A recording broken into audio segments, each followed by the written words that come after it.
All right, welcome back to the channel. It's your boy Fanon, and in this video, we are going to be in the 135-pound division, where there was a conversation that went on yesterday with Gervonta Tank Davis when he responded to the idea that the Saudi Arabia could pay for a fight between he and Devin Haney. And Gervonta Davis responded to that with, man, you're going to have to do a lot to even get me to think about going over there to Saudi Arabia, which should be obvious for anybody that is looking at the scenario with Gervonta Davis. But it pretty much highlights a fact that Devin Haney's going to has a choice to make, flat out choice to make. And that is what we're going to talk about in this video.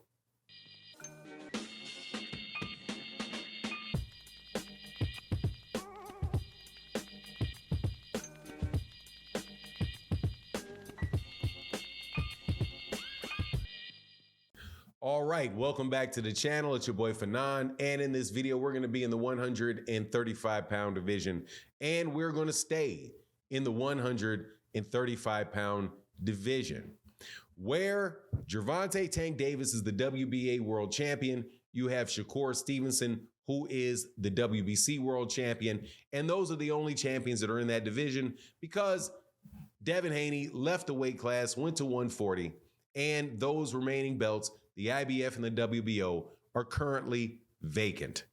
There should be fights set up for them soon, and then those fights will fill up. So the question is, or the topic of the video, this particular video is, there is a continual push for a fight between Gervonta Davis and Devin Haney.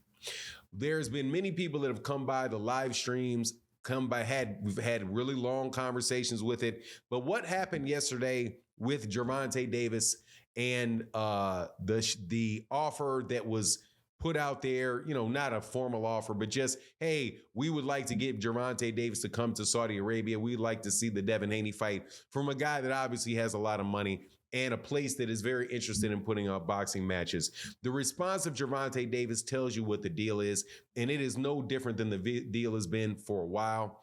Before I get into that, though, let me welcome you back to the channel.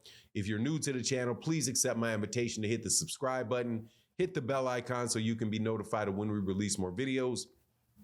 And if you're a longtime subscriber and supporter, and thank you so much to everybody that supports, and the super thanks, double, triple thank you guys so much.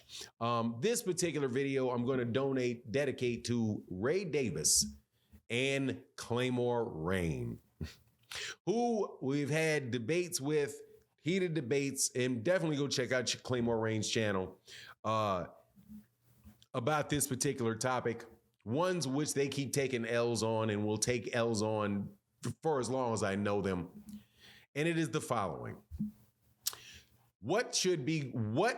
Shouldn't Gervonta Davis and Devin Haney meet in the middle, make some type of compromise, and get this fight for fight fans? My answer to that is that depends on what Gervonta Davis wants to do. Because what is good for fight fans is good fights, without a doubt. What's good for fighters are that fighters get what fighters deserve. It is not fair for me to say that because I don't like that Devin Haney is undisputed, that I just willy-nilly call somebody else a champion. Because I say, hey, man, what fair is it if we just say Devin's the only champion? Let's split that up so we can be fair to everybody. Well, your response would be, man, Devin earned that, so Devin has that. That's not something to be given. That's not something you should take away. When a fighter earns something, he earns something. That's his to have. And you can't just willy-nilly give it away for no good reason. That's my take on it, especially when it comes to this stuff. Because when Gervonta Davis can say and be very accurate about it, this is not something that is bananas. If he can tell a Saudi prince who is paying people 10 million, 15 million, I'm going to believe 10, 15 million. I'm not believing this 50, 60, $100 million for every fight on a fight card stuff that people are saying. Because wealthy people like that know the value of money, Otherwise, they wouldn't be wealthy.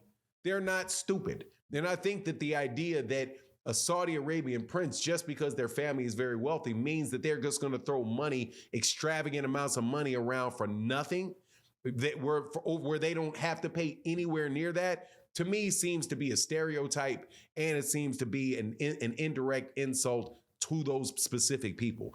So I will believe that they will pay what they need to pay to get it. They may outbid somebody else for it, but they are not going to go to the point of saying, well, if somebody else is only willing to pay you 10, let me give you 150 million. Because why? I don't care about this extra $140 million. So Gervonta Davis says, you're going to have to send me 2 Ferraris to my front door to even get me to consider fighting over there. What does that tell you? That tells you that he's not going to consider fighting over there. And because I doubt very much that Saudi Prince is going to take that request and say, yeah, send him to 2 Ferraris so he can consider it.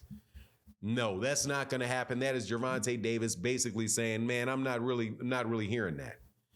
Gervonta Davis is somebody that has been making over 8 figures a fight for multiple years. His money is, I don't believe he thinks his money is a problem. And he doesn't have a problem, unlike other people, selling tickets in the United States. So what is really Devin Haney going to have to do to get that fight?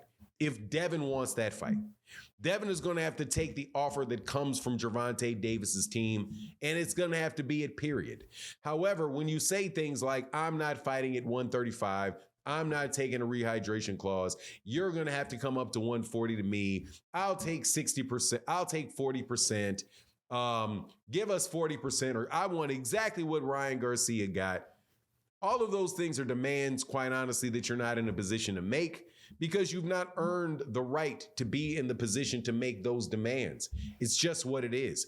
If you don't go to medical school and become a medical doctor and pass your boards and become a certified and respected physician, you don't have the right to demand respect from an employer and let them employ you as a doctor. But even then, if you don't have leverage and they want to hire somebody else and they don't need you, your leverage isn't there either. Now, that's not an exact analogy, but you get my point. People got to do what they got to do to get what they really want. I don't think that's what Devin Haney really wants. I think Devin Haney wants to be at 140 pounds, and I think that he and his father want to get as many fights as they can, as winnable a fight as possible, for as much money as they can possibly get for that fight that is as winnable as possible. If you're going to put him in a position where he has to sacrifice something, he's probably not going to do it again, because he feels like he's already done that by signing multiple fight deals with Top Rank and multiple fight deals with DAZN. But at the end of the day, man, if he wants to fight, as that particular example of tone on Gervonta Davis's voice or what he said about the Prince is any representation of what's going on, man, we don't even have to talk about this unless